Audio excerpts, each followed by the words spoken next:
is going on, everybody? How you doing? This is a special episode that I'm pre-recording for y'all because I have a special guest that I love talking to.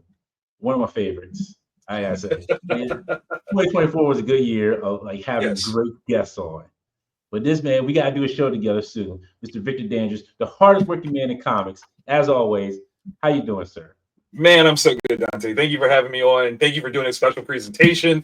I really appreciate it. And like truly, like you said, 2024 was a great year. Got to meet some great people like yourself. And I definitely hope that I'm going to see you this coming year at the Philly show when I come back in May. Okay. Just had to make sure. Otherwise, if you weren't going to be there, I'm not coming. Like, I'm just going to tell you that right now. If you're not going to be there, I'm going to cancel my appearance right now. Let them know I'm not coming. I'm glad you're there. I got to be there. So I'll see you like at New York Comic Con. Besides just passing you, it's just a quick like, hey, I see you. Right, hey, I gotta go to Ohio. It was. Listen, you know what makes that so bad is that weekend was a crazy weekend for me because, so obviously I was at New York Comic Con, popped in for a second, but I left New York to fly to Dallas for another show to wrap up the rest of the weekend. So this whole hardest working man in comics thing, it's not just a name. It's not just a name. I lived that life, I was like, you say you're here. Wait a minute, what now? Hold on, you can't know you're from Los Angeles. Gotta be where I gotta be, man. Those are the rules. I understand. New York does take a lot out of everybody. It does. But I love New York. Like, big shout out to Repop and New York Comic Con. I absolutely love that show. Mike Negan, Alex Ray, everybody that's behind that, Chris Delando. Like, I love all those guys. So big shout out to them because it's a great show. Yeah, can you let them know? Can we get some cushion carpet, some foam carpet around the place? Listen, I have learned that stuff is expensive, and that is one of the reasons why they don't do that, because that stuff, like, the cost of getting that kind of carpet would like double the cost of the show. It's insane. All right, I guess I just gotta find me some good old padded sneakers then. Yeah. Just slip those, Dr. Souls into your shoes. You'll be good. You'll be good to go. Right. I guess beggars can't be choosers. All right. Fair. But Victor, I had you on here, excuse me, because you sent me an email, which I was very interested in, and you thought I would be interested in, which I was very interested in. So kind of help me, help you. Yes. But it's a great idea. So I'll let you take it from here. Please explain to everybody, what is it that you're out here doing now? Okay, so in addition to being a writer and a publisher, graphic designer, phenomenological narratologist, moderator, I am now a comic shop owner. Well, sort of. So what happened is I opened a blog called the Southfield Super Secret Comic Shop. And the idea of it is to basically use my own content, my comics, and give them out for free to the local community here in Columbus, Ohio, because on the south side of the city where I've grown up is essentially a geek desert. What's crazy is, like, so Columbus is a haven for comics. Like, we've got the Billy Ireland Cartoon Research Library at The Ohio State University. We're home of the Small Press and Alternative Comics Expo called Space, which is an independent, comic like event that's like super beloved, and like almost everybody that is anybody has exhibited at Space at some point in their career. Like, it's super important. We used to have Mid Ohio Comic Con, which was bought by Wizard World, which then that kind of went away, and now we have Galaxy Con. So we've got like a lot of like stuff here in Ohio, specifically Columbus. But the thing that is the strangest, like, crazy equation of the whole thing is that we have like 7 or 8 comic shops here, but none of them are in a place to serve the people of the South Side. So again, the area of the city that I live in, and again, it's like 27 square miles that make up Columbus. Once you cross Livingston Avenue, which is a major, cross point in the city, there are no comic shops south of Livingston Avenue. It doesn't matter how far east or west you go, there's nothing there. And so I've coined the term a geek desert, borrowing from, nutritionist speech where they talk about food deserts and how there's not, a lot of healthy options for people. And the truth of the matter is, I feel like there's a very healthy need for there to be geeky outlets for people. You know what I mean? Like, having podcasts like yourself is an amazing venture, and it does allow for a lot of people to have things. But what happens if they want something in the meantime? You as one person can only produce so much work for anyone to experience. What if people want to have a space where they can collectively talk about what they've done, what they've experienced, the things that they're into? That's one of the things that like comic shops were really, really good for a very long time. And with us not having any on the South Side, there's a huge like absence of opportunity where people don't get to know about geeky things, whether that's events, projects. They don't get to show up at work. I can't even tell you how important like having comic shops that I could go to and show off what I was doing like helped my career get off the ground. People wouldn't even know, what people make comics. Like, yes, absolutely they do. And comic shops are a good way to see that. So I decided to do something to kind of create that in a virtual space. One, to eliminate any idea of overhead costs, to eliminate the necessity for business hours. This is a free blog, essentially, that I will be posting to twice a week, Tuesdays and Fridays, and I will be giving up free content to people that come check it out. So not only are we talking about like actual pages for them to read, I've got projects up there that people will be able to, look at, instructions for how to make their own comics and share those things online. I've got, recommendations from teachers. I'll have some from other comic shop owners, some psychologists, like all kinds of things. This is going to be a huge resource hub for anyone that wants to, look at comics as a viable practice of reading, of business, teaching. That's what this is all about. Awesome. That sounds great. And kind of going back to what you said earlier, shout out to my friend Ariel, who I don't know if you were familiar with her shop that she used to have. It's called Malcolm. Absolutely. She was a huge inspiration for what I'm doing right now. Yes. She had like I want to say hands down, one of the best shops that I've been to in Philly. Absolutely. Big shout out to Ariel. Pastries, coffee, but it was a nice setting where you can sit down and read your comics. You have people who are knowledgeable about the comics. Absolutely. You were looking for something like, hey, what can I help you with? And when I went in there, they knew what they were talking about. She didn't hire those vouchers. And shout out to my boy, oh my goodness, daggone, I forget his name. Oh, Randy's gonna kill him. Yeah, Randy. He's gonna kill him for that one. But shout out to Randy. He knew his comics in and out. Yes. He was awesome, but they were just great with it. And that's what I like to hear. Like, you need that camaraderie. You need people like, hey, I'm bringing my kid in. They want to look at some comics. All right, so what kind of stuff are you into? That's what we do need that in the community more. Because for those kids who don't have those, don't know, where to start at sometimes. Even the parents don't even know where to start at sometimes. They're like, hey, look, I'm just here for this. I don't know where I'm going. Exactly. And that's one of the things that I want to kind of correct, right? Like, you've got these movies that have all these characters that are making hands over fist money. Even the bad ones are making really good money. Yeah. And this could all be like a springboard for these kids out here. Cause I'm always geared towards, how can I impact kids' lives more than anything? But sometimes this is kind of the thing that they are interested in that they don't have access to. And I want to show them, like, not only should you get access to it, there's some stuff that's being made in your own backyard. Your neighbors could be just as geeky as you've ever wanted to be, and there's not really a place to show that. And those are the things that I want to fix. Definitely, and I feel you with that, because like with also like you're saying, like with the movies coming out, yeah, we were getting a lot of trash stuff, but then you still people like, oh, I like that character. Prime example was The Walking Dead. People are like, oh, that was a comic? Yeah, I got the companion.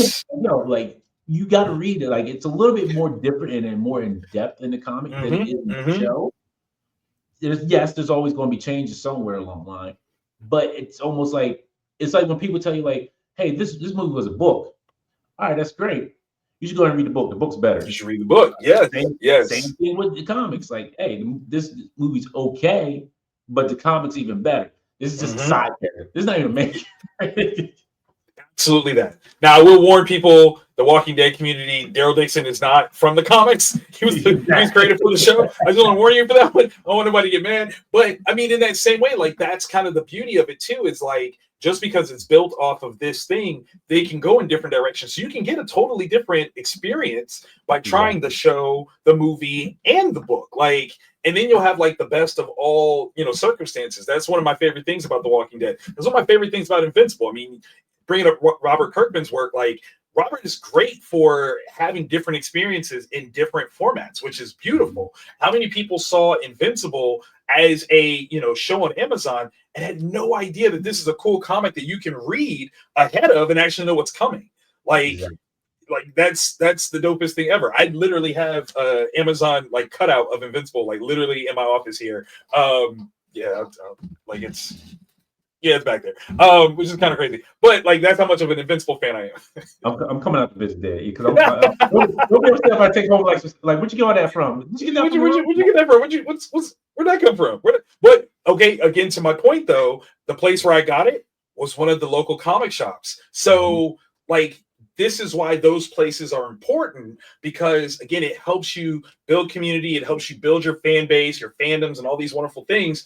And that's literally what I'm doing. So for my efforts, because I have an all ages friendly title called Wonder Care Presents the Kinderguardians that I co-created with Justin Castaneda, I have about 45 weeks, almost to a year or so of material that I can post, all ages friendly before I move on to something else. Actually, do you want to go to the actual website itself?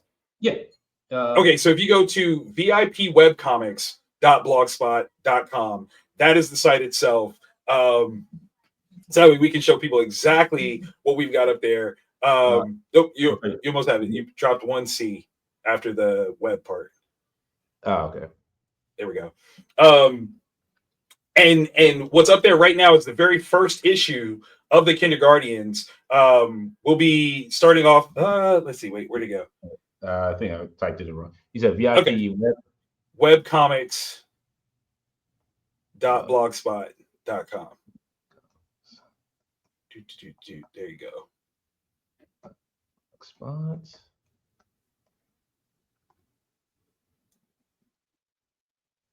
Of course, it's going to bring up the post. If you go through that post, we should be able to get to it. Right. There we go. Let's see. All right, so click on an Oasis for Geek Desert for the post itself, and I think I do have a link to the site in there. Towards the bottom, I think. Yep, there it is. There we go. Did I not make that a live link? Oh, I failed. I will paste that. We can paste it real quick here. And there we go. Bam. Okay. So now that we're here, you can see I've got the very first issue of the Kinderguardians up. You can go through each of the pages. I've got different conversation things that you can engage with on each post. So like I ask a couple of questions, invite people to answer in the comments. I'll be jumping in when I do postings for an hour every day that I do the postings. I'll jump in for an hour and answer questions if anybody asks anything. Like I'll be actively engaged within this whole platform in order to showcase this is what this is like. This is why I make comics. This is what it's all about. And again, in the same way of The Walking Dead, if anybody wants to read ahead, I do have an option here that you can buy copies of the books through a print-on-demand service. So they'll print them up and send them to you in the mail. Never even have to engage with me directly about that part. But you're more than welcome to experience these stories, these things, and just keep it going. That's awesome. I like that. Also, what I like about this too is hopefully, and I'm not saying Kickstarter's bad. Kickstarter has helped out a lot of people. Absolutely. But it'd be nice to see like other artists other writers who are getting out there like, hey, I could post it on here and see what kind of trend it picks up. And it was nice because I know for example, last year I backed like 3 comics. Now, granted, 2 of them were from a big studio. I think it was Boom Studios. It was Power Rangers and got you. And the G.I. I mean, wait. Give yourself some love though, because the Power Rangers and the G.I. Joe campaigns were amazing. So there's not like a bad thing. I totally get that. No, that definitely was not a bad thing. But that was great. But then there's also a good friend of the show too, Ray Anthony Hype. I love talking with him. He's great, and his Midnight Tiger. It's beautiful. It's a great book. That would be a great one to have on here for people to get more and more engaged with it. Because I think he's great. He is so awesome. His writing, his art is just beautiful. But also anybody else who's also on I forget the website, Short Stack, I think it's called. Okay. Okay. Like so, and know a lot of creators have like kind of gone over there a little bit with Hmm. their own independent comics. But this would be another great substitute for that as well, like to Thank you. get the Thank names you. out there and get start reading. Like, hey, look, I have this book on this website now. It's free. Take a look at it. See if you like it. Make more issues. Bam. Absolutely. Well, to be honest, like that's part of my plan is I've got all ages titles that I want to go through, but I have no problem taking time off and allowing other people to showcase their all ages friendly material as well. Because again, the whole idea here is to like spread the wealth. I'm trying to build a fan base. And I'm starting with my local community. And it's kind of one of the funny things about this project. If I can expand, who this impacts, whether that's just my local community or other creators, that's the goal for all the things that I do. I want to make this as impactful for as many people as possible that I possibly can. And to that end, like this is the third iteration of me doing this over the last year or so. And every time that's kind of been the thing that I've realized is that I need to include more people. It started off where I was just like secretly, like literally doing it in secret by myself. I had these stickers made and I was slapping these stickers with a QR code for access points throughout my neighborhood. The problem was because I didn't talk about it, no one knew what it was. Like nobody was using it. And it hit Right. me. I was like, why am I being that secretive? I need to talk to some of the local schools that are here. We have a local library branch, we have a rec center. Like, let's talk to them. And so I started doing that and we got a little traction, but it kind of fell off. And I'm like, no, I still need to build this up more. And I realized like while I was really trying to actively support my local neighborhood, the whole South Side really needs that kind of support. So in expanding my range, I've got 4 schools that I chatted with right before winter break. School starts back in session on Monday. I have posters that are coming in that will have QR codes for the students to scan and they can get access to this website that will be at the school libraries. I've been invited to talk to parent teacher conference nights Oh, just to wow. kind of showcase like, hey, we've got some cool stuff out here. And it's gonna be a fun project. I'm super excited about it, and I love just like how it's all kind of coming together, giving me something to work on a consistent basis. I've got posts that are going to be coming because my convention season starts next week, and keeping up with all of this. This is all part of my duty, my responsibility. Calling myself the hardest working man in comics, I got to make sure that I'm performing not just for myself, but for everybody else that could be impacted by my efforts. And I appreciate that. Look, Thank you, everything you thank you. just said, I love it. It's great, and I hopefully we can get expanded to more states outside of just Ohio. It'd be great because I know here Absolutely. we have, I want to say 3, and they're like basically it's a wide berth between them. I get it. I get it. I get it. And that's the other thing too is like I want to also put out there if you're a creator, Blogspot is free. So maybe in your efforts to build your readership base, you do something like this. You pick a day, maybe Wednesday, it's New Comic Book Day, and you post a page every week. And you get on there and you talk about what you're doing. You explain some of your process of creating things, like let people know why you're a creator and why that's fun and give them something to look forward to every week. I think that will change the game for so many people, especially in an all ages friendly space. So this is not something that I am gatekeeping under any circumstance. This is not something I'm saying because I did it nobody else can. Everyone should do something like this. Like this should literally, if you are a creative, especially if you have kid friendly stuff, you should be finding different ways like this that you can put stuff out and really kind of like knock the walls down for what people know about, have access to, any and all of that. And I can tell you right now, it absolutely is working.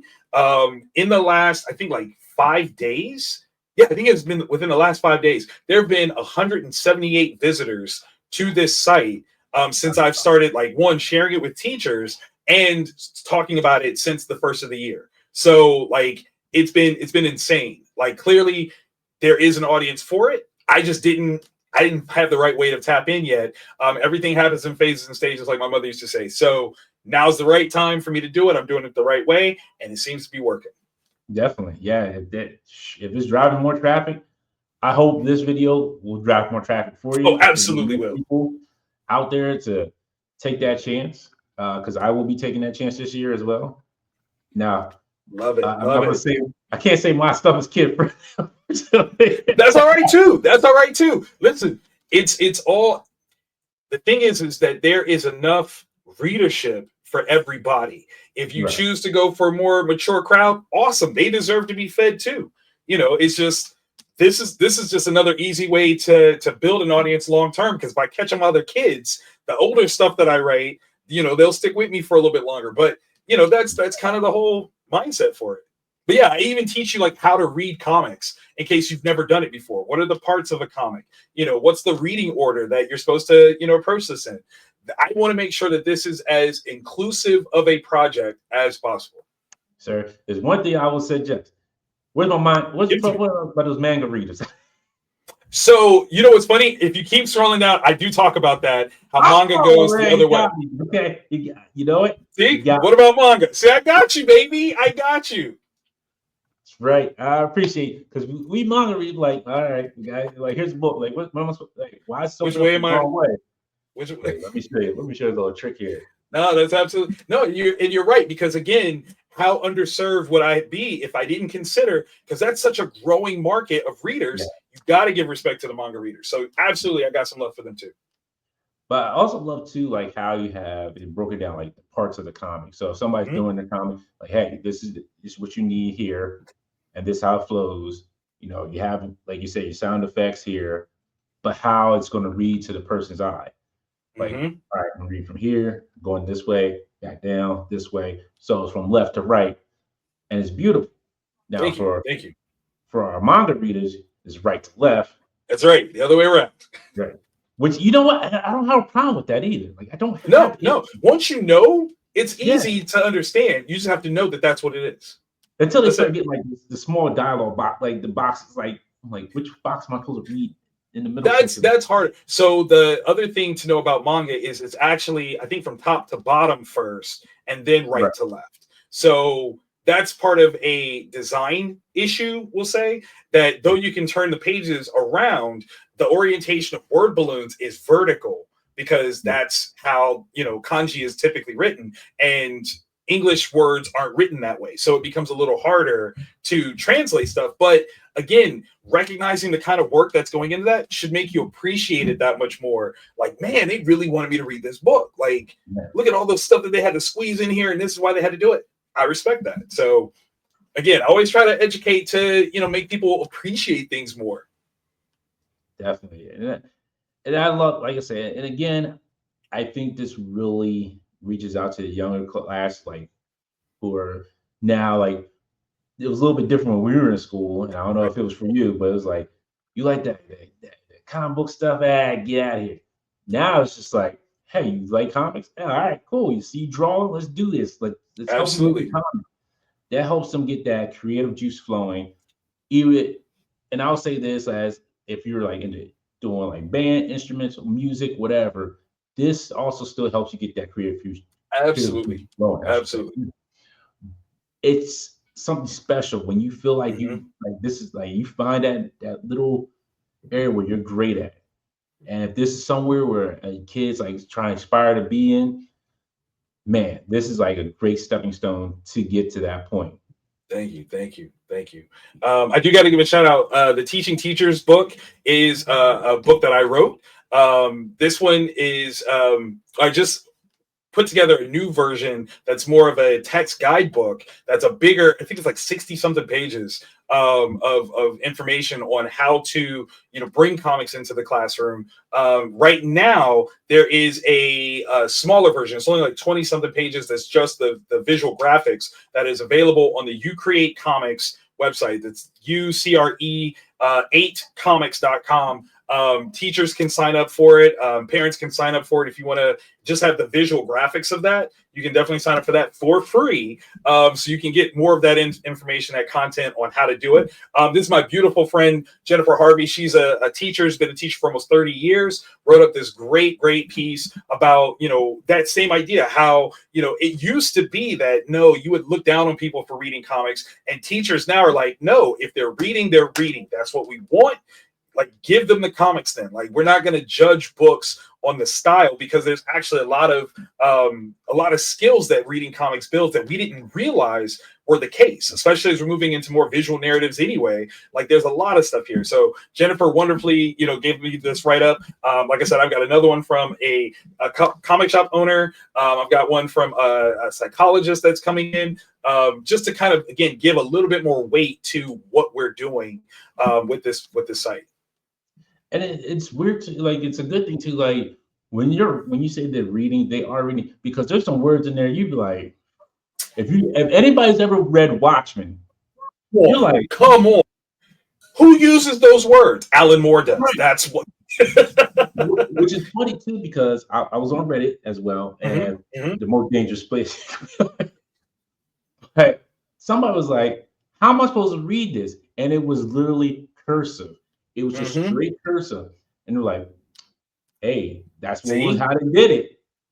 They're not going to break it. That's how they wrote it, and that's how they would have written it in that time period that they wrote." Yep. I'm like, man. So many wonderful things. So many wonderful things. But this should get people like, man, maybe I should go ahead and start learning cursive again, or learn to read it and write it. Just in case, Exactly. I think there's so many different things that exploration of your passions. And again, when I say geeky, like, it's anything that you want to be geeky about. That could be sports, that could be stamps, whatever. But like, there's an audience that, deserves to hear about what you're doing. So that way, maybe they can find themselves in this. Like, I think that's super duper important. And of course, that's the publishing home of Vantage and House, my publishing imprint. So you can see different things about the books that I've created overall. And again, this is just another great resource for parents that want to see exactly what their kids are getting into, what they're reading. Find out about me. Like, I want that. I also want to basically be that guy that you see at the grocery store, and you're like, hey, that's the comic book creator guy. Like, that's all part of my goals, all of it. Exactly. Yeah, I know. And if I had a kid, I'm like, you gonna read Victor's books. We ain't got time for you. You go ahead and read the other ones, but you want to read Victor's books first. You gonna read these too. Thank you for that. All right, this is super awesome. I'm really hoping that this grows out and becomes bigger. And starting off the year, that's the only way we can go. That's how we do it, man. That's it. 2025. We're gonna do big things. This is my year that I call the Read Why year. There's a lot of people that call me the hardest working man in comics, but don't know why I got that name. I'm going to show you. You're going to read why they call me that, and that's the whole theme of this year. So do things that make people go, oh, that's why they do that for him. That's why they call him that. This is why he's doing those things. Look, I already figured that out when we had that long conversation at Philly Expo, when we were all sitting there just chit chat. I already figured that out. All right, this guy. I see why. Thank you. Listen, I've been very fortunate in my career, and the biggest fortune that I have is to be able to spread that love and share it with other people. So thank you for giving me your platform. Let me tap in to share this whole project. I thoroughly appreciate it. Anytime. Like, that's what I want to do, and that's a big thing I want to try to do this year is help more creators, help them get more spotlight out there, no matter if it's comics, toys, whatever, like movies, TV, like you doing a small viewing. Hey, that's what I'm going to try. Let's talk about it. That's it. Exactly. I love it. Because I do love me some TV. Because I love me some horror movies, but there's nothing wrong with that. Some movies have been disappointing me like Craven, but I won't get I still haven't seen it. I can't say anything about it. I haven't seen it just because I was trying to get this stuff ready, but I know I have to watch it at some point. But it's the idea that I have to versus I want to. Let me be honest. Okay, that is the situation. So gotcha. Yeah, I can understand. I can understand. Thank you. Victor, thank you so much for taking time, hang out with me. My absolute pleasure. The Oasis. The links will be down below in the comments. Not in the comments, in the description section. And if you're new here, please hit the like and subscribe button for me. Definitely do that. Really appreciate it. Trying to have more of these. We still got to do that MCU in the movies show. You're not ready for that. Listen, I'm saying right now, I've been dying to talk it. This is how we should do it. Start like at the beginning with Iron Man, and just work our way through. I have no problem with that. No problem with that whatsoever. All right, we gotta set up. We can do it like once a month. It's like, all right, this month is Iron Man. Here we go. We'll figure it out. You send me some things. Listen, I got my schedule is up. People will know where I'm going to be at. We'll figure it out. Because I got to talk about Tony Stank. Thank you for that. Thank you for that. That was amazing. All right, Victor. Absolutely amazing. Appreciate it. Dante, thank you so much, man. You're welcome. Everybody, you all have a great week. I'll see you next time.